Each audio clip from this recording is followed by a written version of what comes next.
What day is it, Mark? Oh, good question. I was going to go on the Google machine, but I think it's Friday. It's Friday. You know what that means, Mark? Rapid Fire Friday. Boom, boom, boom. Rapid Fire Friday.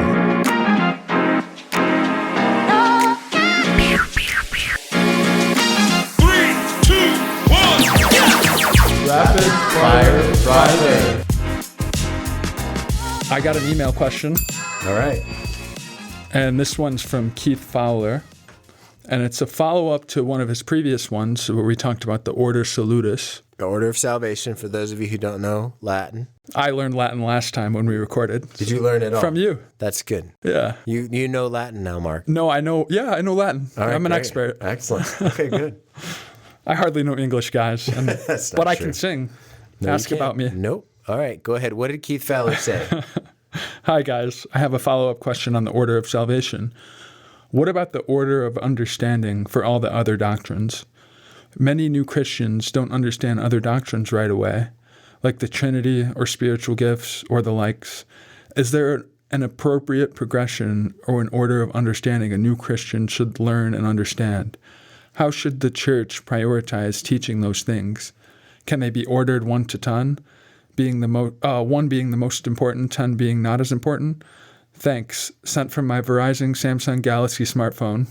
Get Outlook for Android. Okay. From Keith Fowler. That last part was unnecessary.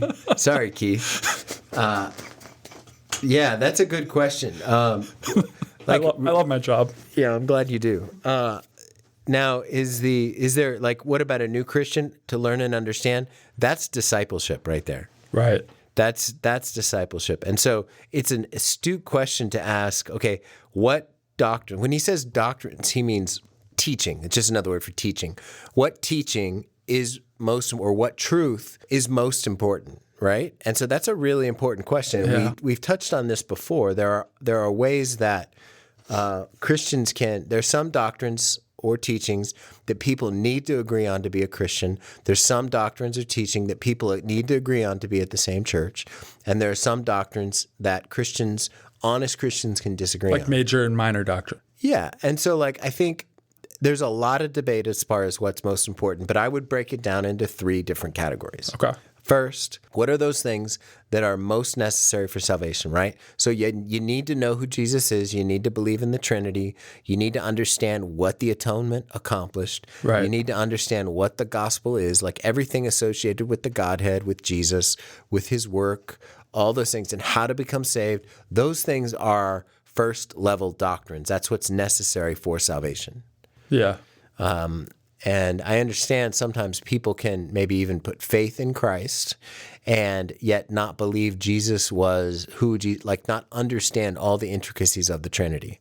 That's fine. That doesn't mean they're not saved. It does mean they need to learn. Yeah. It's more so they don't know. Right, exactly. If they say, if this person says, no, I don't believe Jesus is equal with God, and they understand what the teaching of the Bible is, and they still say that, they can't be saved. So they're rejecting What the Bible says about that, right? So there's the necessary for salvation category. The next thing is important for church life, and this is how to determine what kind of church to go to, right? But not necessary for salvation, right? So there's a couple of things, like an understanding of baptism and an understanding of that church's polity or ecclesiology. We're not Presbyterian or Anglican or Lutheran. We do not baptize babies because we don't see in the scriptures a pattern that babies are ever baptized, and we don't believe that circumcision is that sign is replaced now with baptism for children. We don't believe that because we don't believe the scriptures indicate that that's true. So we're going to have what's called believers' baptism. Now, Yeah. Do I think that everybody who baptizes babies is unsaved? No. No. That's why you put it in the second category. That's why we put it in the second category. But here we're going to say, hey, this is what we believe. We're going to practice. There's churches out that are congregational where they vote on things as a congregation. We're not. And so that doesn't mean we don't solicit people's feedback or anything like that, but we're going to be elder-led. There are people who don't believe that that's right, and that's fine. I don't think they're not Christians. I just think they're going to have a hard time being here. So that's a second level. Right. The third level is debatable things that honest Christians can disagree about and still have fellowship, like what's going to happen in eschatology. How's the end going to play out?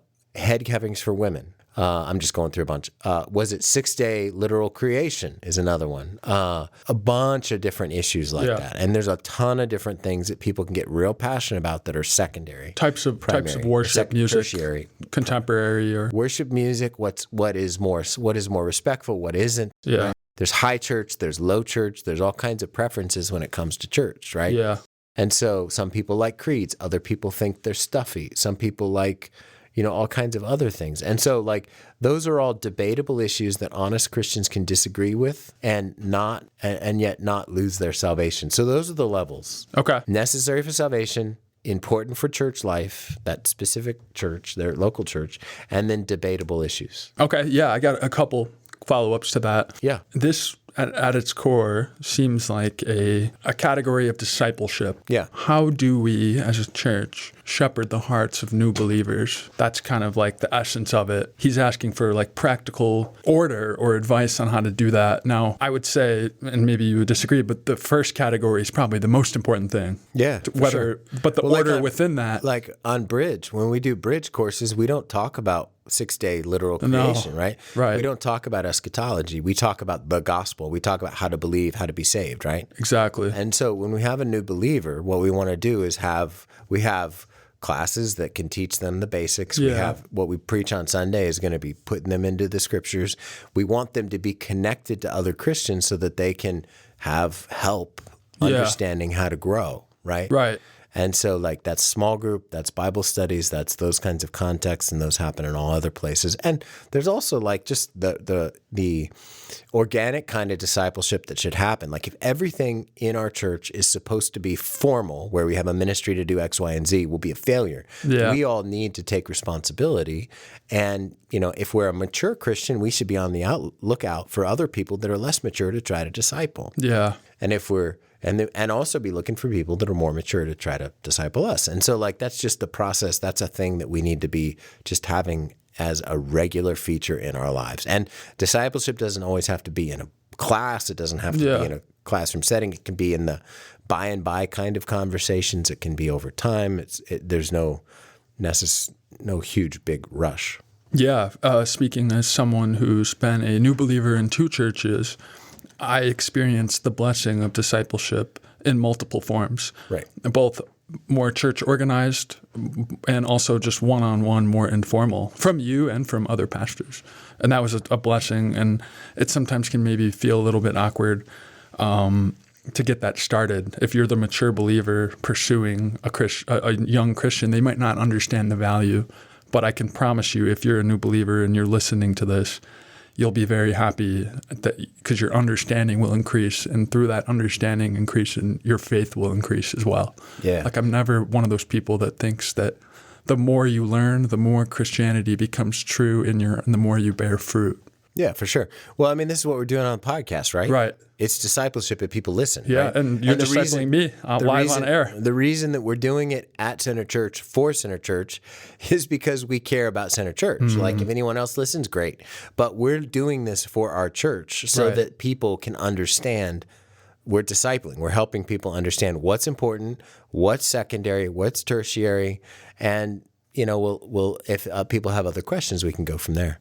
Love it. And then the other follow-up was, if you're listening to this and you're a new believer and you heard the first category that Rich mentioned, it's okay if you don't understand all the intricacies of that, or if you maybe have some questions or possibly even some doubts. Sure. We're not saying you're not saved because it's unclear. Yeah, right. We're saying that you don't want to strongly oppose the things that the Bible teaches, and by seeking out discipleship and mentorship. Just look to learn. Exactly. Right? And the best thing you can do is start in the Gospels, get to know Jesus, read the Gospels, Matthew, Mark, Luke, and John.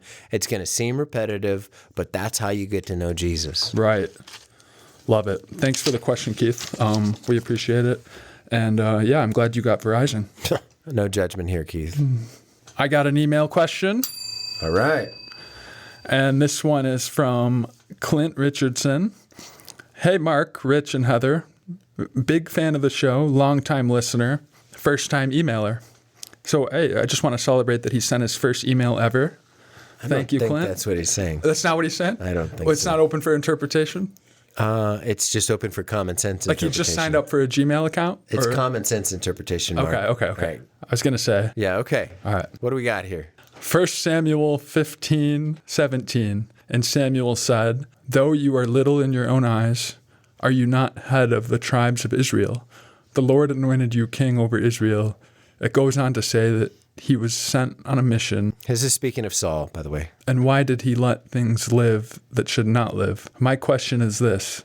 What does the statement from Samuel, though you are little in your own eyes, does it have to do with Saul's disobedience? Yeah. Is it not insecurity, or is it something more sinister in Saul, later Paul? Thank you, Clint. No. This is the Old Testament king. Oh, King Saul. King Saul. Okay. Yeah. Wow. Yeah. Wow. Sorry, guys. That's all right. It's all good. Discipleship, right?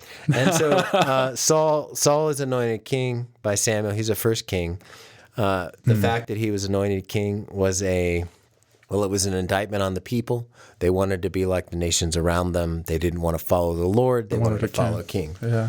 And so two things about Saul is he was reticent. Remember, he hid, though you are small in your own eyes. He hid amongst the baggage. Though he was the Lord's anointed, he hid and was not excited about it. The other thing about the little in his own eyes is that Benjamin, the tribe that he is from, is the smallest tribe. It's the most insignificant tribe. And so he doesn't see himself as from one of the tribes that should be leading. And so there's a whole mix of problems in there. He has problems later. He ends up disobeying the Lord. He ends up taking the place of Samuel. He ends up doing all kinds of stuff. But here, it would appear in 1 Samuel chapter 15 that the smallness is associated with both how he views himself and that he's from the smallest tribe of Benjamin. It would be like somebody who would say, "Hey, Rhode Island." Well, or even like something like how many presidents come from Casa Grande, Arizona, right? Yeah, and they could go, "Well, I'm just from Casa Grande," right? Okay. And so it's that kind of idea. Yeah. Or the sports reference, LeBron's from Akron, Ohio. That's his thing. He's like, I'm just a kid from Akron. Yeah, I mean, that's, wow. Yeah, he's also 6'8", 250 and can move like somebody. Doesn't age. No, and he doesn't, that's not, he's a physical specimen. Anyways. Wow, I can't believe I mixed up Sorry. Paul and King Saul. It happens. So they wanted their king. You're saying that it's because so he basically thinks not enough of himself to be called on by the Lord. I wouldn't say it that way. I would, well, kind of, he doesn't believe the Lord would call him in that way. But then he gets comfortable with it later, so he gets over it. So. He gets over it. Yeah. Okay. All right. Thanks, Clint. We appreciate the question. Yep. And that's all the questions I have for now. For now, but there will be another Friday that comes. Because you know what, Mark? They come once every 7 days. Every 7. And so Rapid Fire Friday, we'll be back. All right. Well, I'm going to hold you to that. All right. Sounds good. Take care, guys.